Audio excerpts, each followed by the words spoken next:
dosen program studi S1 Kebidanan Universitas Megabuana Palopo. Saya mengampu mata kuliah kebijakan dalam kebidanan dengan beban SKS sebanyak 3 SKS, di mana penempatan mata kuliah ini berada pada semester 1, dan mata kuliah ini saya bawakan dengan metode simulasi, ceramah, dan diskusi.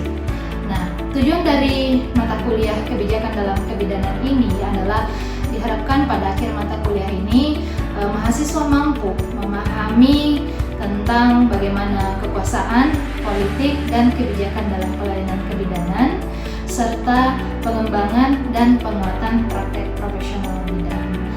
Dalam mata kuliah Team Teaching ini, saya membawakan materi yang pada subpokok bahasan yang kedua, yaitu pengembangan dan penguatan praktek profesi bidan, di mana materi ini saya bawakan berupa presentasi PowerPoint dengan interaksi bersama dengan mahasiswi, dan juga pada akhir mata kuliah pada akhir subpokok bahasan ini nantinya saya akan memberikan evaluasi kepada mahasiswi terkait dari apa yang telah saya sampaikan, sehingga pemahaman mahasiswi tentang penguatan dan pengembangan profesi bidan itu bisa sesuai dengan apa yang diharapkan.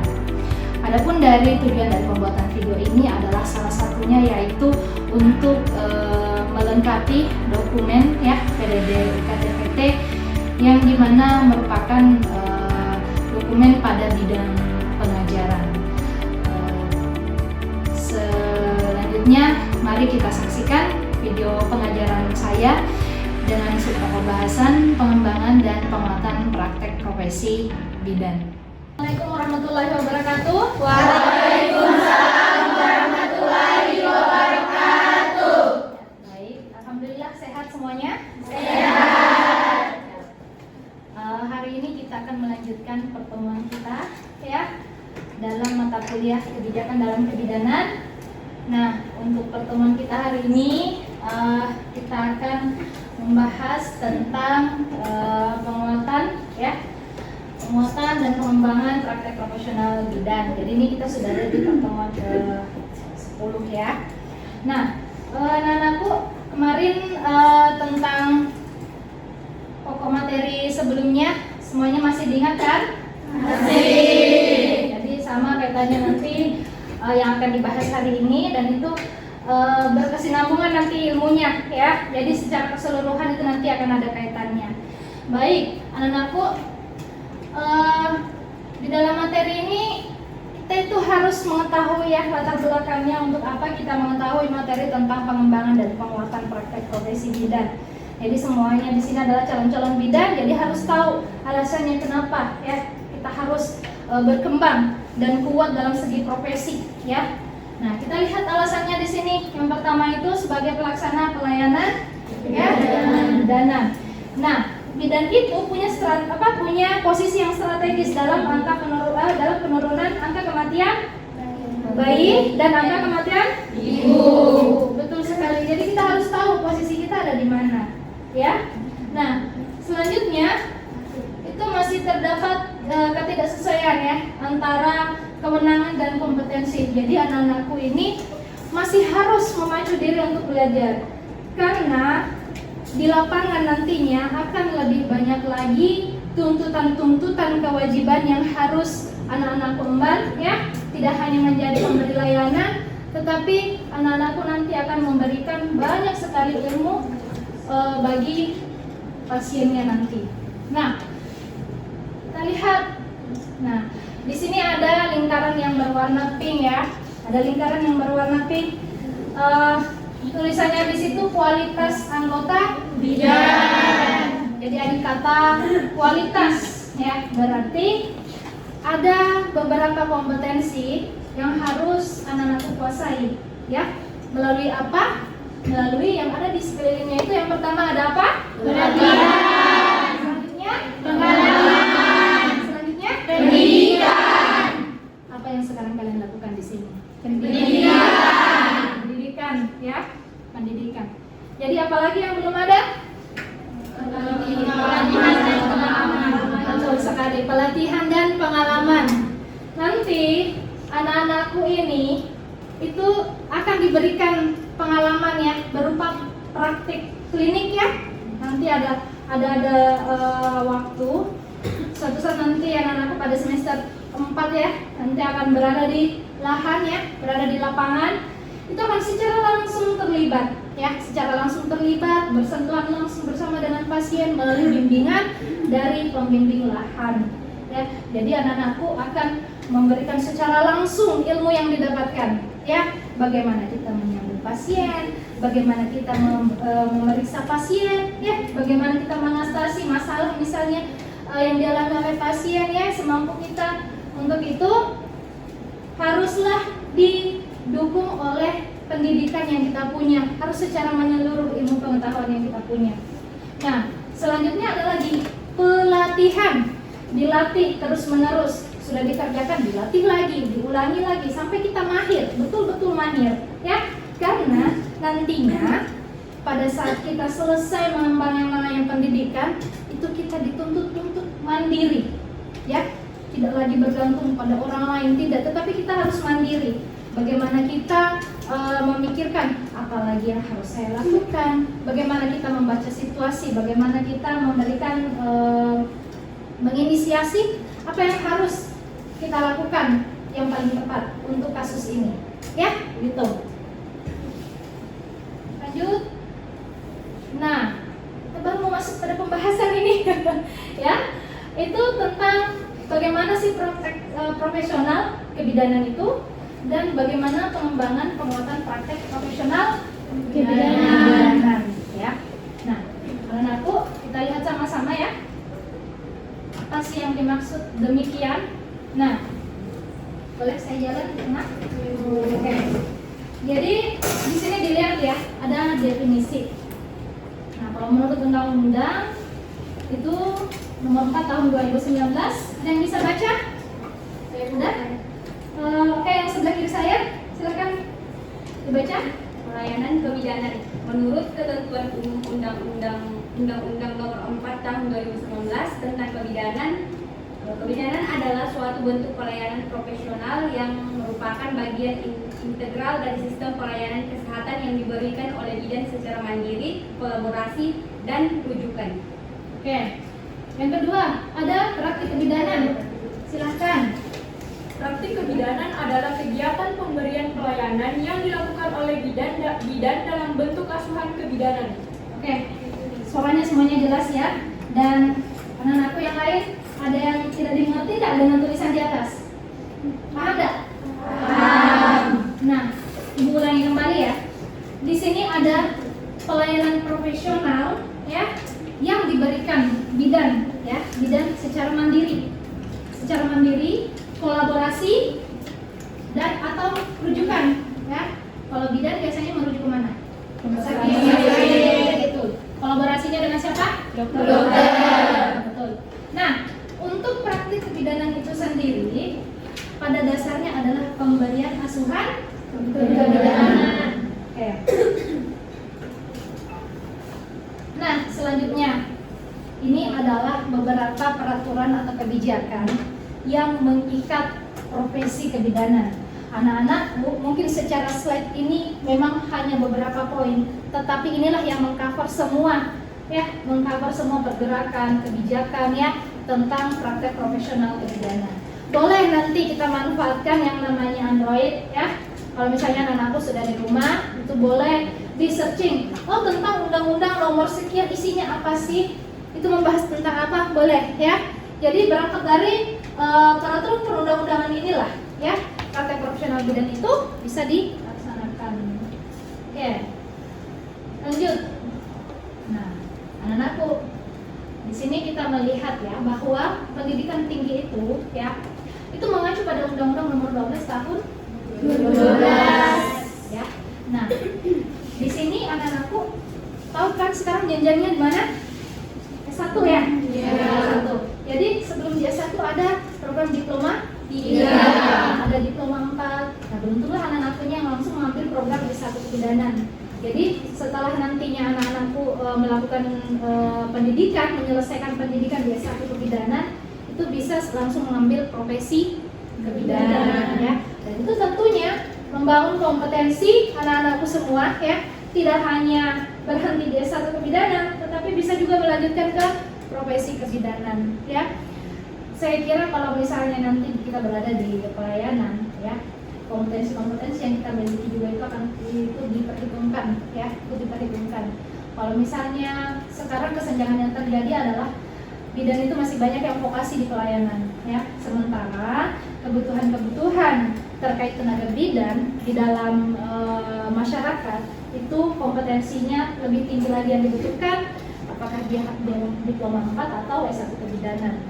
Nah, kalau misalnya ada profesi kebidanan lebih bagus lagi. Tentunya semakin tinggi jenjang pendidikan seorang bidan itu akan memberikan kompetensi atau kualifikasi yang lebih tinggi lagi mengenai skill dan kemampuannya. Ya, lanjut. Nah, ini tadi yang jenjang tertingginya itu ada di magister kebidanan ya. Tapi sebenarnya kalau untuk kita berbicara skill ataupun kemampuan dalam pemberian asuhan layanan itu semuanya sudah didapatkan pada saat diploma 3 ya untuk skill. Tetapi untuk critical thinking dan juga bagaimana menganalisa, bagaimana menginisiasi ya suatu permasalahan, membaca diagnosanya itu stratanya lebih tinggi lagi dilakukan oleh S1 kebidanan. Nah, lanjut. Nah, ada yang dikatakan dengan basic midwifery, ada yang dikatakan dengan advanced midwifery. Ya, jadi kalau basic itu ya dasar-dasar kebidanan saja, ya kemampuan dasar kebidanan saja. Ini biasa ditempuh melalui pendidikan diploma 3. Nah, yang namanya pelengkap itu artinya kalau misalnya kita berbicara, saya bahasakan seperti ini, kita berbicara tentang handphone. Handphone tipe A itu misalnya dia punya kamera, ya. Handphone tipe B punya kamera juga. Nah, tetapi handphone tipe A kameranya itu lebih canggih, ya, lebih canggih. Ada fitur misalnya untuk pembacaan lightingnya, pencahayaannya dan sebagainya. Nah, sedangkan handphone tipe B tidak ada. Nah, itu pelengkap advance-nya itu ada di handphone tipe A, ya. Nah, jadi yang banyak diminati yang mana, A atau B? A. Begitu juga dengan bidan.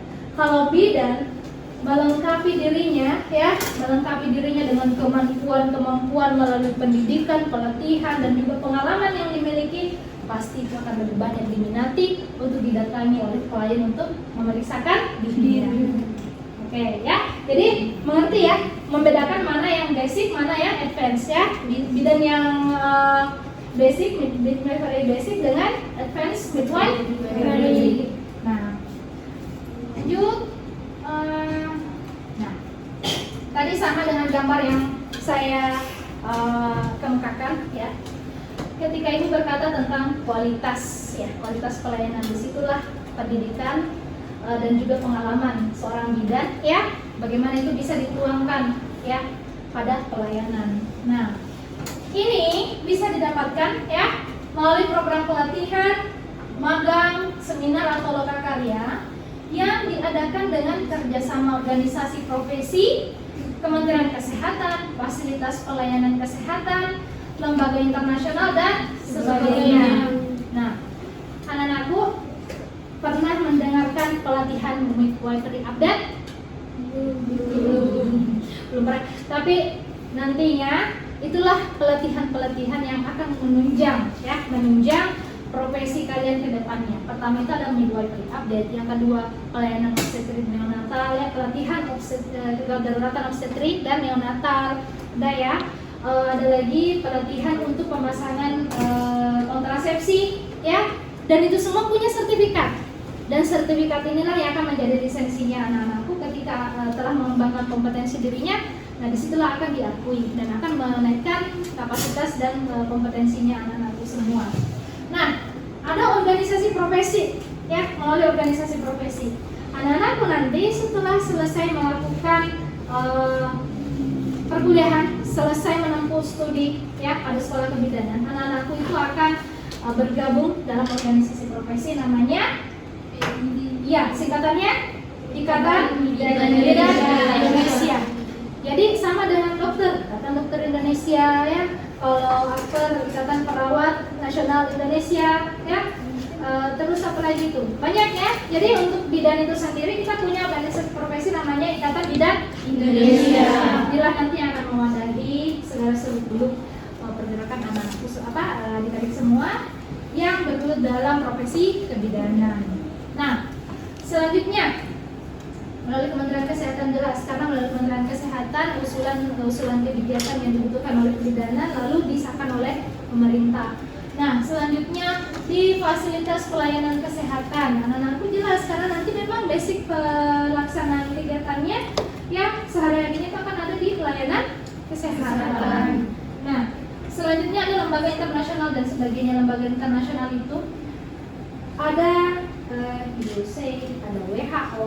Inilah nanti akan bergerak misalnya dalam dunia atau bidang kesehatan. Siapa garda terdepannya? Siapa ujung tombaknya? Ya bidan.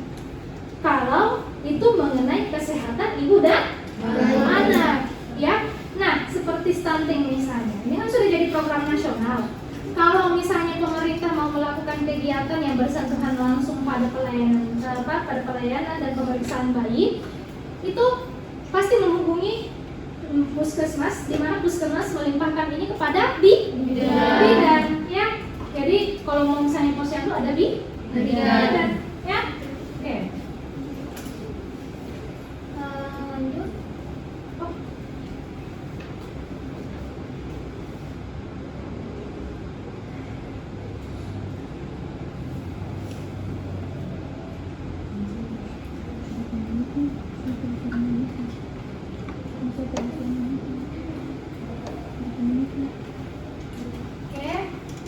Jadi yang ini lalu kita lanjut. Nah, di sini ada tujuan pengembangan, ya, tujuan pengembangan untuk memberikan pelayanan kebidanan yang komprehensif kepada ibu dan anak dalam tatanan praktik bidan mandiri. Nah, karena aku sudah pernah dengar yang namanya STR. Apa yang terbesit dalam pikiran kalian tentang STR ini? Semacam sertifikat. Oke, semacam sertifikat. Apalagi? Apalagi? Surat tanda registrasi yang menjadi yang identik dengan seorang bidan yang sudah siap membuka seperti praktik klinik mandiri. Oke, garis bawahnya adalah surat tanda registrasi. Oke, kalau tadi kita semacam sertifikat. Oke, boleh dibahasakan seperti itu. Saya tambahkan lagi melalui beberapa tingkatan kompetensi yang harus diselesaikan oleh mahasiswi. Misalnya kalau bidan itu harus mengikuti uji kompetensi dulu, ya. Kalau selesai uji kompetensi, maka surat tanda registrasinya itu akan terbit, ya, melalui sertifikat kompetensi dan akan diberikan STR, ya. Dan sekarang aturannya STR itu sudah berlaku seumur hidup, ya. Itu alhamdulillah, ya. Nah, oke, dan ini merupakan salah satu tolok ukur, ya. Apakah bidan itu sudah bisa memberikan pelayanan? Apakah di pelayanan fasilitas kesehatan atau bidan praktek mandiri? Oke, lanjut. Nah, ini seperti tadi yang saya katakan, ya, lisensi, legalitas, ya. Jadi profesinya anak-anakku ini bukan profesi yang tidak legal. Justru inilah profesi yang legal, ya, melalui beberapa tahapan yang nantinya itu akan diakui oleh pemerintah.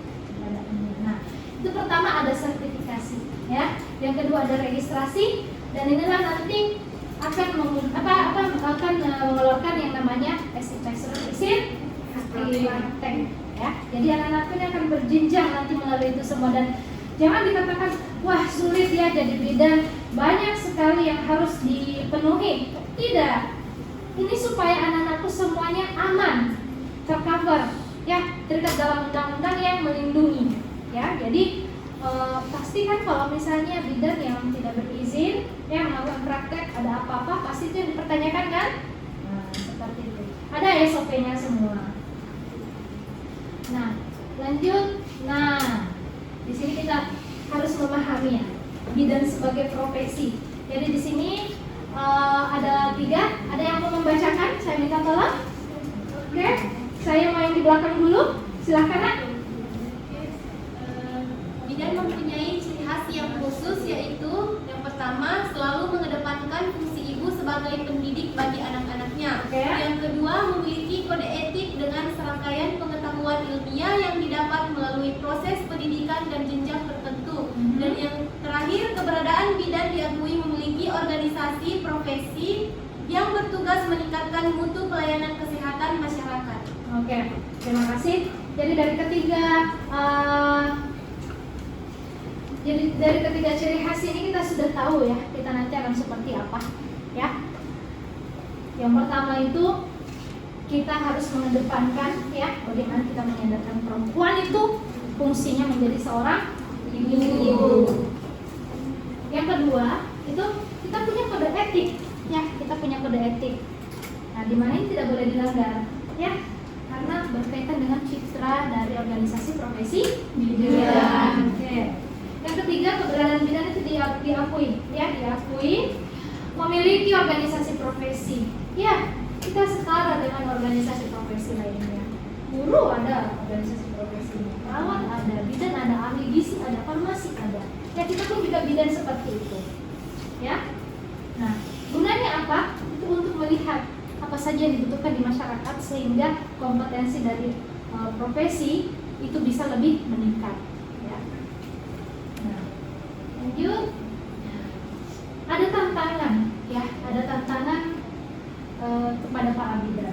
Yang pertama itu di dalam kesehatan ibu dan anak, yang kedua dalam reproduksi remaja, yang ketiga dalam menanggulangi masalah. Yang pertama dalam kesehatan ibu dan anak.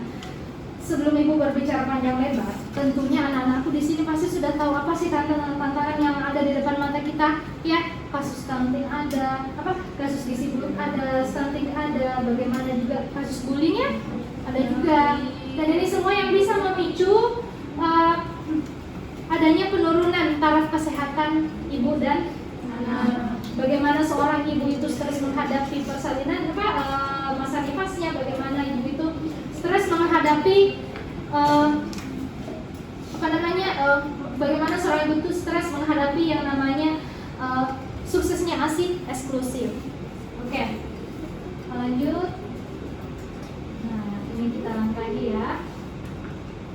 Oke, kesimpulan. Nah, di sini ada yang bisa boleh dibacakan kesimpulannya nak untuk profesi untuk kebidanan. Ya. Kesimpulan, kebidanan adalah suatu bentuk pelayanan profesional yang merupakan bagian integral dari sistem pelayanan kesehatan yang diberikan oleh bidan secara mandiri, kolaborasi, dan atau rujukan. Tapi kebidanan adalah kegiatan pemberian pelayanan yang dilakukan oleh bidan dalam bentuk asuhan kebidanan. Oke, ini menurut Undang-Undang Nomor 4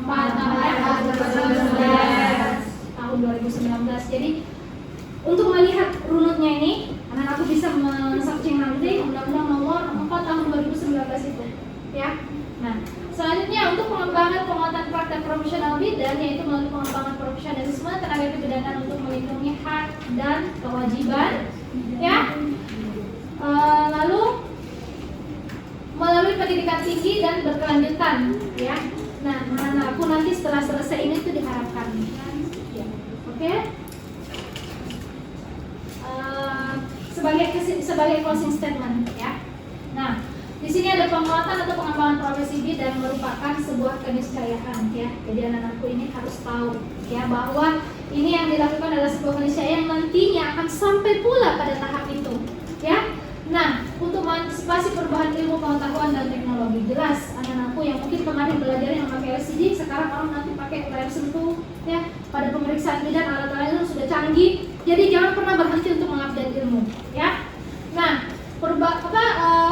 itu selain untuk perubahan teknologi, itu juga ada permintaan penggunaan jasa pelayanan yang semakin meningkat. Bisa jadi nanti ada pelayanan home care, ya, satu ibu hamil, satu bidan. Bisa jadi, ya. Jadi bukan lagi pergi ke pelayanan kesehatan, tapi bidan yang akan melakukan home care, dan itu akan dilegakan, ya. Nah, tentunya itu tercover dalam semua persaingan global. Jadi anak-anakku harus siap dengan persaingan yang ada di depan mata, ya. Bagaimana, siap jadi bidan? Siap. Alhamdulillah. Oke. Terima kasih atas waktunya. Semoga anak-anakku bisa memahami apa yang disampaikan pada ibu hari ini, ya. Sebelum saya tutup, ada yang ingin ditanyakan? Kalau tidak ada yang mau ditanyakan, Ibu sampai pada materi ini. Nanti Ibu akan membagikan sebuah tugas ya, yang nantinya itu akan direview ya, dilihat tentang bagaimana kebijakan kebidanan itu terkait dengan profesi kebidanan. Terima kasih atas perhatiannya. Sampai jumpa kembali pada pokok bahasan berikutnya, dan ingat sebentar saya akan berikan tugas ya, mohon dikerjakan di rumah, dan minggu depan kita bertemu kembali. Sekian, terima kasih. Assalamualaikum warahmatullahi wabarakatuh. Waalaikumsalam warahmatullahi wabarakatuh. Demikian tadi video pembelajaran saya. Semoga apa yang saya sampaikan dapat bermanfaat untuk kita semua dan bermanfaat bagi mahasiswi pada khususnya, sehingga mereka bisa berguna untuk masyarakat pada umumnya. Terima kasih. Wabillahi taufiq wal hidayah. Assalamualaikum warahmatullahi wabarakatuh.